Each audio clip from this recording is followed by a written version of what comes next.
watching NRATV with Bill Whittle.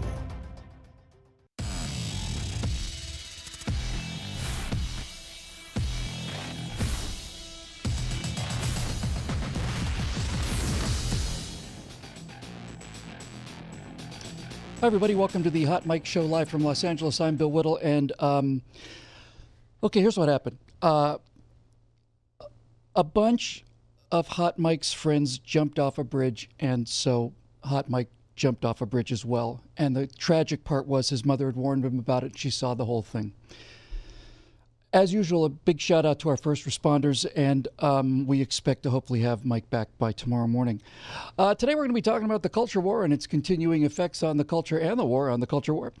And I would like to concentrate mostly today on the power of pushback, because even though it's still a fairly new phenomenon for conservatives to be hitting back in ways that actually matter, we did have an event over the weekend that we would like to talk about. So I'd like to just talk very, very briefly about the power of pushback. One of the ways that the left has gotten such unbelievable dominance over the entire culture is the fact that Republicans, being generally conservatives, I suppose I should say, generally civilized and decent people who believe more in rationality than emotion and so on, we tended to fight fair and try to use facts and history and logic and reason and all the rest of it. The left doesn't think that way, and so they gin up all kinds of different causes for them to get involved with. And so we decided that it's probably time for us to start using the methods of the left, because they're very effective, and one of those methods is to protest. What really is a protest? I mean, really, when it comes right down to it, what's happening in a protest?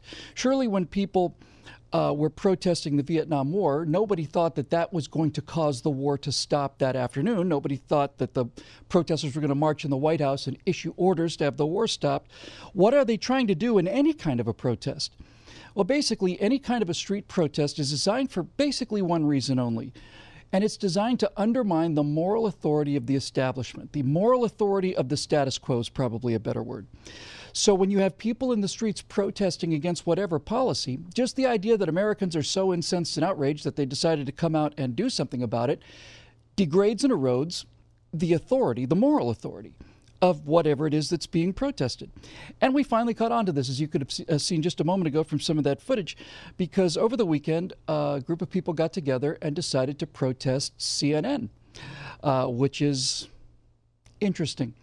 Here's what's fascinating about this. The left understands this. The left has understood so much of this. Matter of fact, I think the entire purpose of this whole show has been and will be to try to show you not only how the left works, but how seriously they take it. This is a life and death battle for them, always has been.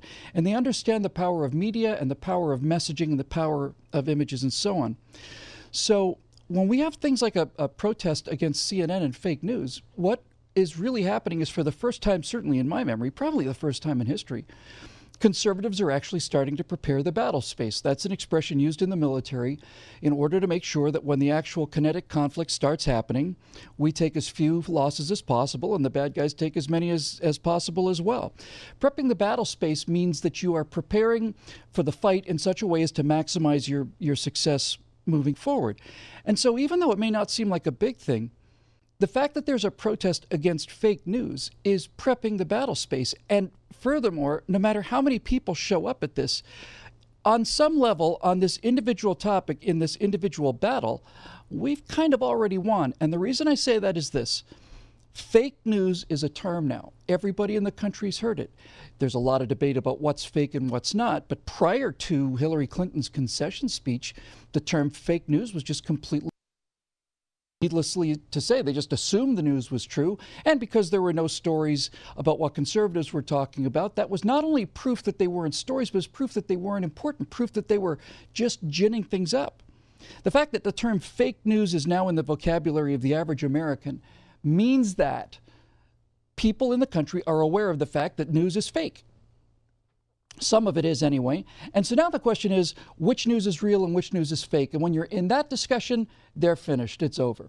Because when you have reporters doing what they're already doing, which is defending the integrity of that particular report, you've already put into the public's mind the idea that these are not fair and unbiased arbiters of who gets to know what. These are, in fact, partisans. They're operatives. And that's all part of Whole part of the big game and the big struggle. So in any event, we've got some interesting things to talk about with that protest today. Then we've got a different subject at the very end. Let's start by a little clip we have of Brian Maloney. He's one of the co-founders of the Media Equality Project, and this is him speaking at the CNN rally last week. Members strong.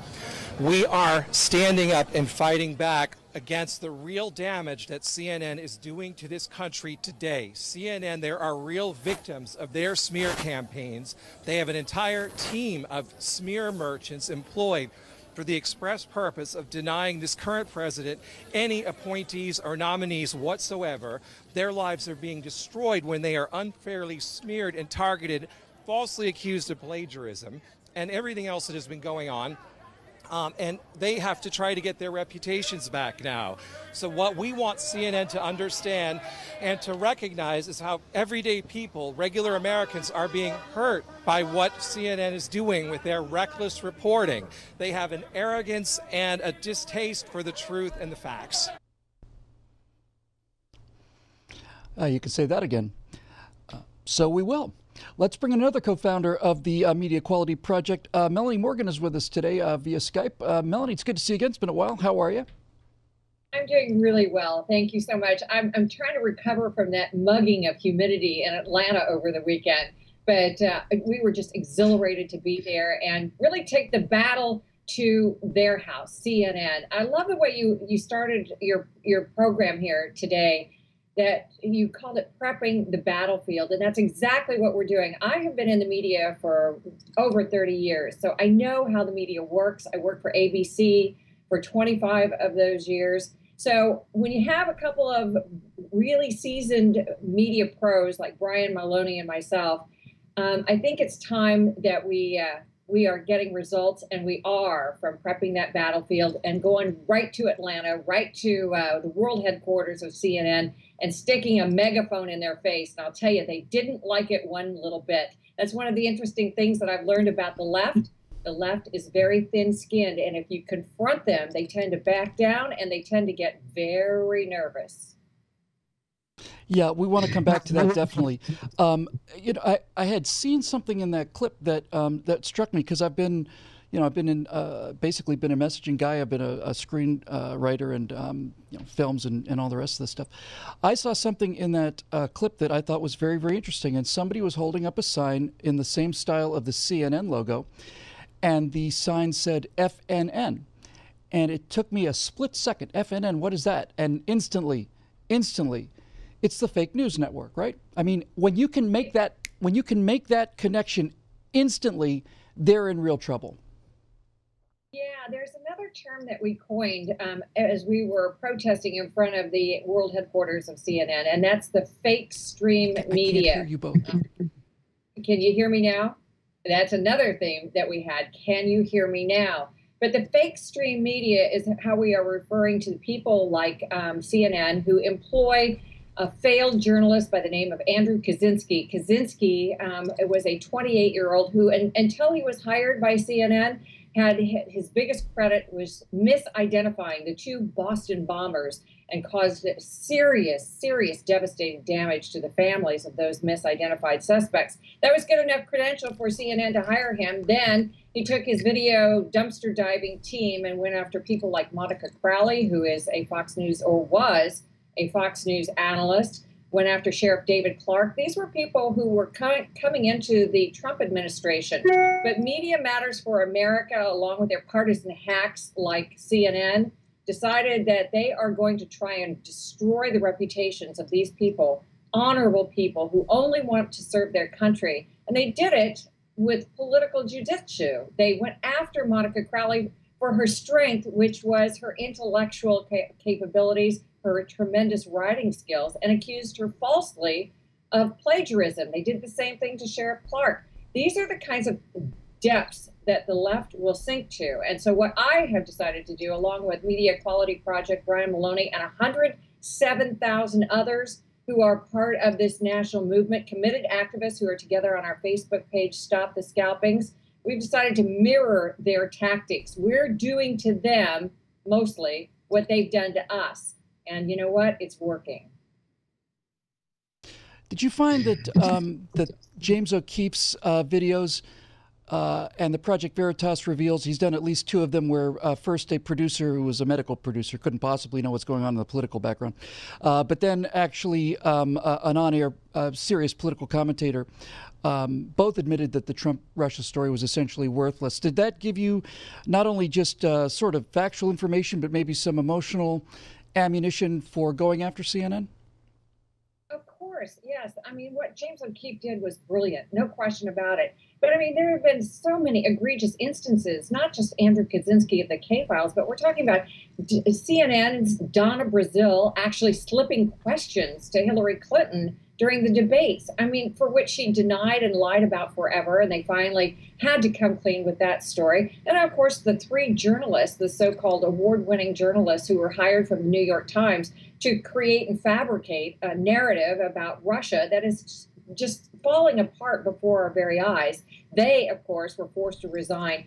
All of these things that are, sort of cumulative, that are coming together, really alarms me, and it certainly has alarmed the American public. But now, because of our activism, people are finding a voice, and they are able to fight back, and we're doing it by doing the exact same thing that the left does. I came darn close to throwing myself and chaining myself to a door at CNN, but I decided, with the heat being what it was in Atlanta, maybe we'll do that next time, because there will be a next time. We're going to New York City's Atlanta headquarters, or rather CNN headquarters, and we're going to do the same thing, only bigger and better and bolder there. And we're just going to keep doing it. We're going to target The View, because of the women of The View who buy into the false narrative about Russia, Russia, Russia, and how Donald Trump and Don Jr. and Eric Trump and all these other people have colluded with Russia, which, of course, is just complete nonsense. Then we're going to engage in consumer boycotts. We're going to make our money speak as loudly as our words. And you know what? That's what really grabs the eyeball and the attention of people in the media, is when they see their bottom line threatened. You bet. And that's exactly right. They don't like it when it's being done to them. The reason you didn't chain yourself to a door, probably, Melanie, is because you still have a shred of human dignity left. Here's what I'm interested in. Needless to say, I didn't think this was going to be front page news in terms of CNN covering this, but did you get to see any reporters? Did you get to see any employees of CNN? Because this hits them right where they live. They have this elitist mindset that they are, in fact, the champions of the big truth, not the little truth, which is the actual truth. They're the champions of the larger truth. And the larger truth is the truth that advances progressive causes in America. And so they decide what segments of the little truth, the actual truth, the American people see, don't see, which segments get amplified, which segments get suppressed. Did you see any sour faces looking out of windows at you? Because I think this must be very disturbing to them on a very primal level. No question about it. Absolutely, yes, I did. And I was looking for it, I have to say, Bill. And it was a wonderful feeling when I watched a suited executive take out his cell phone and start taking pictures of us, taking pictures of them. And the expression on his face was just priceless. It was like he could not believe what he was looking at. I mean, there have been plenty of demonstrations against CNN in the past, but when you have a unified message of fake news and it resonates with the American people, for instance, I was walking out of the door of CVS Pharmacy here in California today, and a woman was talking on her cell phone, and she says, "How do you know that's true? There is such a thing as fake news, you know." And this woman, obviously not in political, but it has permeated the ethos. And that's the whole idea, is that once we start questioning their credibility and undermining their credibility, we can show that their narrative is false, and that then people will stop, pay attention, and start looking for alternative sources for news. I have to tell you really quickly, Bill, that even though the mainstream media obviously did not cover our demonstration in Atlanta, we have alternative media now. We had over 300,000 people watching what was happening that day, that Saturday in Atlanta, when the temperatures were 97 degrees and the humidity was 78%. 300,000 people were watching it live online, and that was only from Breitbart.com, which was one source of information. We have other alternative indie producers and videographers who were out that day. So We must have had over 1 million tweets and retweets about the event. We are learning rather slowly, I'm afraid, but we are getting there to take advantage of this brand new world, this internet that Al Gore so thoughtfully invented for all of us. Yeah, I bet he's regretting that decision now. You know, that's a really interesting point, Melanie, because 300,000 viewers online, it may not sound like a big deal, but if any CNN show during the course of their week got 300,000 views, they'd be popping champagne bottles and buying people cars. Did you get into any confrontations with the violent left? Was there anybody there that you were worried about, or do you think that we just kind of owned this one? No, we own this one. We totally own. We were prepared. We were absolutely prepared for Antifa and some of the left-wing wackos that have permeated other protests by the right or counter-protests over the years. But it didn't happen this time. I think the heat probably kept them away. But our folks were exhilarated. They were exuberant. It was a boisterous crowd, several hundred people there. And, you know, as I say, we're going to do it again, and these crowds are going to get bigger and bigger and bigger. And that is what I'm afraid CNN is afraid of. MSNBC, certainly. The View, ABC, Disney. You know, corporate media has a responsibility. These airwaves don't belong to just left-wing journalists who are 23, 24 years old.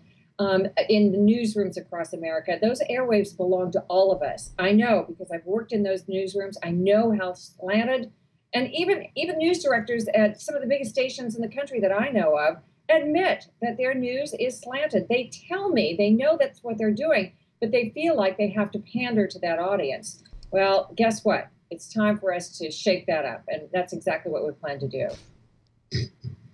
Just an interesting question maybe to go out on. Melanie, you know, there's been many attempts over the years. It's been a while now, maybe a year or two, or maybe a little bit longer. But there's been many attempts by left-wingers to bring about something called the Fairness Doctrine. And basically what the Fairness Doctrine is about is it's a way to shackle talk radio, which is essentially, until very recently, the only conservative media outlet that was actually available. And what they were basically saying was, well, conservatives have all these talk radio stations and liberals don't, so it would just be fair if a station was required by law to have as much time with liberal hosts as they do with conservative hosts.